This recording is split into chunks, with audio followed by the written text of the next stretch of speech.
I do believe in spirits and magic and God and gods, and that there is more to the universe than just physicality. I think the existence of the human mind and imagination and our ability as humans to imagine is proof that there is more than physicality. That the mind is just as real as any other form of reality is, just a fundamentally different kind of reality. It is a different philosophy and way of looking at things. There's materialism and idealism, but I think they can coincide and inform each other. And I think they do inform each other. And that what people consider imaginary in one generation becomes the lived physical reality of another future generation. And that you have to be able to imagine things before you can make them happen and build them. And that these aren't separate animals, but interconnected animals within us.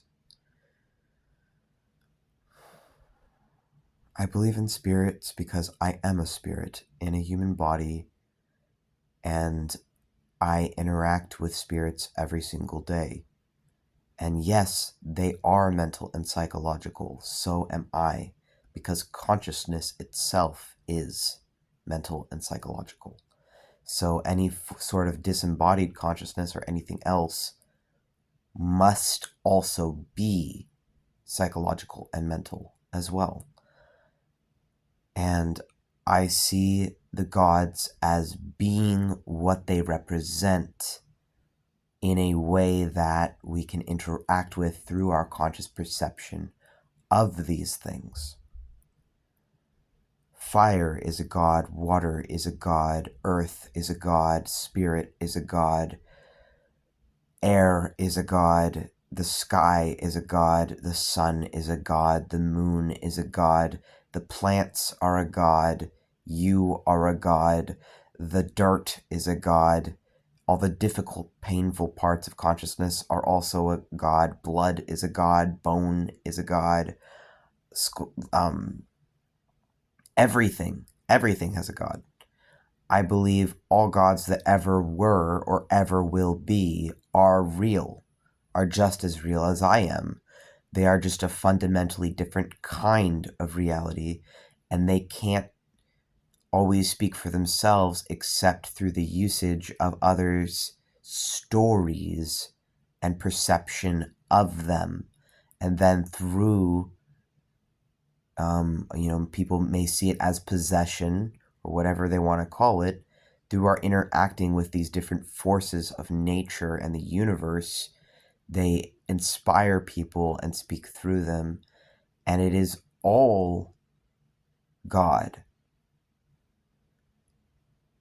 I don't follow any religions, but I take influence from many, and I don't believe in organized faith because I think God is inherently disorganized and chaotic to me in such a way that trying to organize it, I feel, puts me further away from it than if I just explore what already is, using whatever tools or means I can. If I explore these things inside of myself and outside of myself, that connects me further to it than if I try and limit myself by other people's rules and definitions. I can still learn from those things, and they're still valuable, but I can't follow any one belief system or any one religion, because then I stop learning, and I have to always be learning. I don't ever want to stop. There is no ending. And when I ascended the left-hand path and reconnected with the daemon of me, the God of me and in me, the higher and the lower of me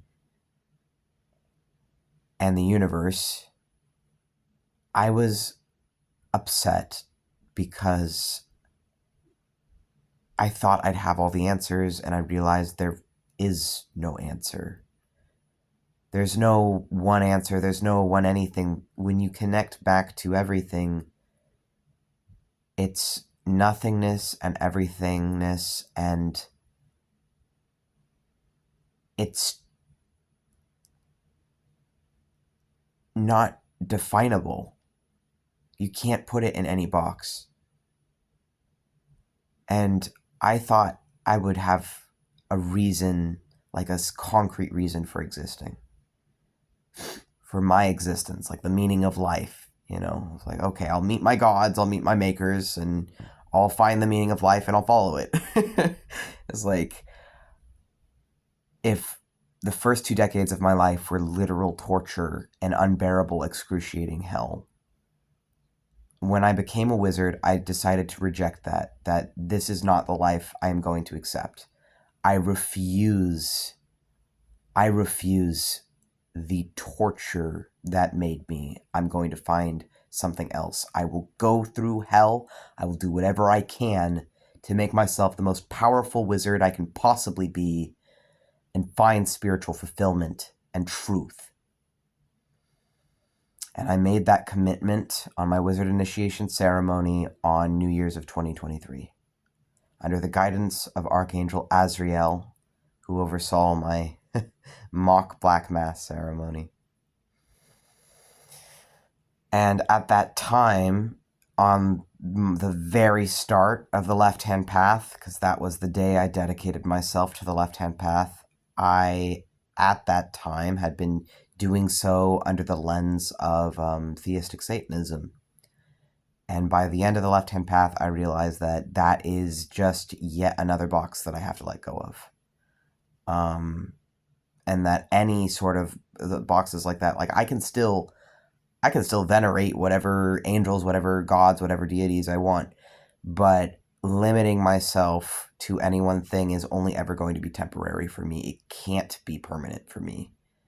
And that's not because I'm unworthy of whatever faith. It's because my soul is an infinitely expanding universe, and trying to contain it or force it to match any one rule set or master or whatever, it just does not work with me. And Samael told me at a certain point to stop worshiping him and to stop treating him as if he is above me, because at a certain point, these people are no longer my gods or whatever else. They are a part of me. Literally, they are a part of my mind. They are a part of my brain. And if you worship something, that is inherently putting it above you. And what I needed was to stop putting anything above me and to start being harmonious with everything instead. Because I'd reached a point where that divide was no longer there, where these things are not above me, they are within me, and they are me. Literally are me, or a part of me. And a part of everything and everyone. Every grain of sand, every drop of water, everything it's all connected through our atoms, which come from the stars. And yes, I do have sort of a personal belief system I've constructed through all these pieces I've gained over these last this last year of washing machining my soul to find what I sought.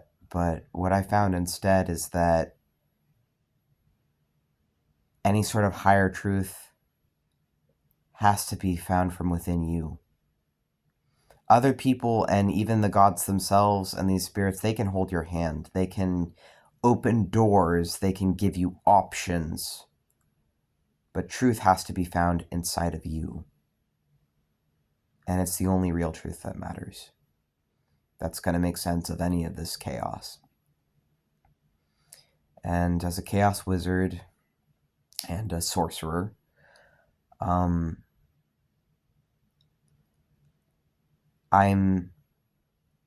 able to control the flow and navigate and mediate the flow of the chaos and make peace with the shadows and the demons of me. And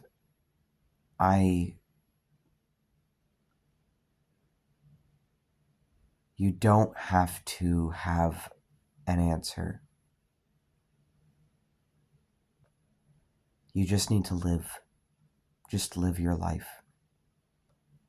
Stop throwing your focus at things that don't give you energy back. Learn to control your focus on the things that lift you up.